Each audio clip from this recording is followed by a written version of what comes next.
दुबे और आप सब चेतना मंच देखना शुरू कर चुके हैं। सुप्रीम कोर्ट ने सोमवार को उद्धव ठाकरे गुट की याचिका पर सुनवाई करते हुए बड़ी टिप्पणी की। आप सबको पता है क्या हुआ महाराष्ट्र की राजनीति में पिछले एक साल में। उद्धव गुट की सरकार गिरती है, इसके बाद गिराता कौन है ये आप जानते होंगे अच्छी तरीके से। उन्हीं के एक गद्दावर नेता पार्टी तोड़ते हैं, बीजेपी शामिल करते हैं और उद्धव गुट की सरकार गिरती है और उद्धव गुट में बचते ही कुछ गिने चुने लोग हैं। लेकिन इस मामले को लेकर के आगे बढ़े थे और अब ये मामला सुप्रीम कोर्ट में गया हुआ था और ये सुप्रीम कोर्ट का अब टिप्पणी आया है। आपको बता दें कि कोर्ट ने महाराष्ट्र विधानसभा के अध्यक्ष राहुल नार्वेकर को निर्देश दिया। सुप्रीम कोर्ट ने कहा है कि 31 दिसंबर तक सीएम एकनाथ शिंदे समेत अन्य विधायकों को अयोग्य घोषित करने पर फैसला करे। कोर्ट ने एनसीपी नेता अजीत पवार समेत एनसीपी के अन्य विधायकों के मामले में भी 31 जनवरी तक निर्णय लेने का आदेश दिया है। मैं उस एनसीपी की बात कर रहा हूं जिसका 1/3 समर्थन बीजेपी के साथ है। मैं इसीलिए बोला कि एनसीपी नेता प्रमुख अजीत पवार का नाम लिया, शरद पवार का नाम नहीं लिया। इस चीज को करेक्ट कर लीजिएगा आप लोग। अब आपको बता दें कि कोर्ट ने यह भी कहा कि संविधान की 10वीं अनुसूची की पवित्रता बनाए रखी जानी चाहिए। क्या आप जानते हैं कि संविधान की 10वीं अनुसूची क्या है? मैंने बोल दिया 10वीं अनुसूची क्या है। ये 10वीं अनुसूची जिसकी चर्चा सुप्रीम कोर्ट में भी हो रही है। आपको बता दें कि साल 1985 में राजीव गांधी सरकार ने संविधान में 92, जी हां, हमारे यहां बोला जाता है 92वां संशोधन किया गया था। 92वां, आपकी अंग्रेजी में 92 बोलते हैं उसको। इस संशोधन में दल बदल विरोधी कानून यानी एंटी डिफेक्शन लॉ पारित किया गया था। इस कानून का मकसद सियासी फायदे के लिए नेताओं के पार्टी बदलने और हॉर्स ट्रेडिंग रोकना था।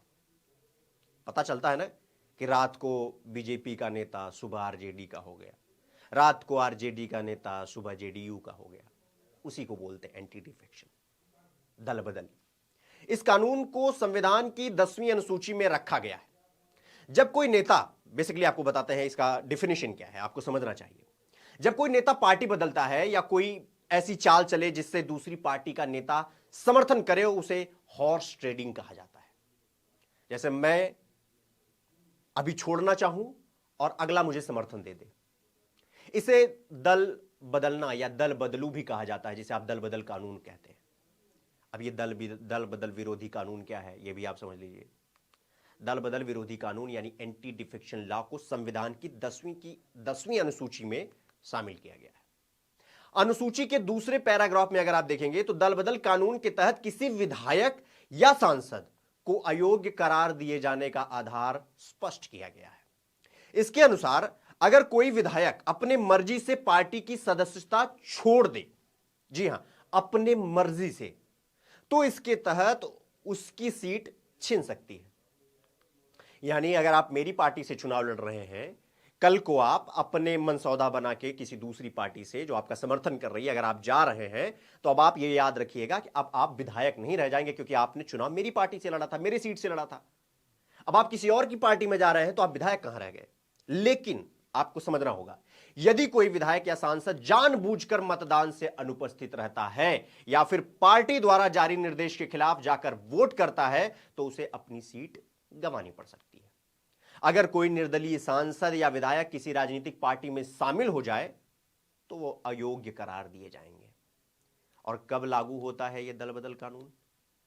आपको बता दें कि एंटी डिफेक्शन लॉ के तहत कुछ अपवाद भी हैं। आप जानते हैं कोई भी मामला हो, कानूनी दांवपेच हो या कोई भी हो, उसमें एक अपवाद जरूर होता है। यानी इस स्थिति में सांसदों और विधायकों को दल बदल विरोधी कानून का सामना नहीं करना पड़ता। किसी राजनीतिक दल के 1/3 सांसद या विधायक अगर इस्तीफा दे देते हैं तो इस कानून के तहत कार्रवाई नहीं की जा सकती, क्योंकि अब आपकी 1/3 पार्टी ही चली गई पूरी की पूरी। अब आप ही गिने चुने लोगों में बचे। इसके अलावा अगर किसी पार्टी के 2/3 सांसद या विधायक किसी अन्य पार्टी में शामिल हो जाए तो इस स्थिति में भी इसे दल बदल नहीं माना जाता। अभी आपने हाल ही में महाराष्ट्र की राजनीति में 2 हलचल देखे होंगे, एक एकनाथ शिंदे यानी उद्धव बाला साहब ठाकरे वाली पार्टी और एक शरद पवार की पार्टी एनसीपी। शरद पवार के भ्राताश्री छोटे अजीत पवार ने पार्टी तोड़ी तो दल बदल लगा ही नहीं, क्योंकि 1/3 लोग चले गए।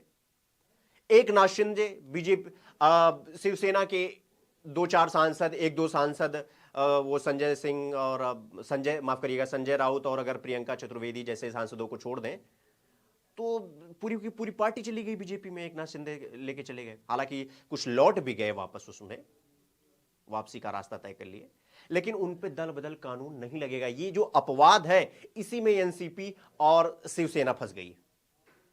अब सुप्रीम कोर्ट का ये जो आया है पूरा, एक तरीके से कह लीजिए, इसका मानना है सुप्रीम कोर्ट का कि भाई इस पे एक बार विचार विमर्श किया जाना जरूरी है, पता लगाइए क्या है। तो ये थी पूरी खबर। मैं अभी के लिए आप सबसे इजाजत लेना चाहूंगा। आप सब अपना बहुत ख्याल रखिए और लगातार चेतना मंच देखते रहिए। धन्यवाद।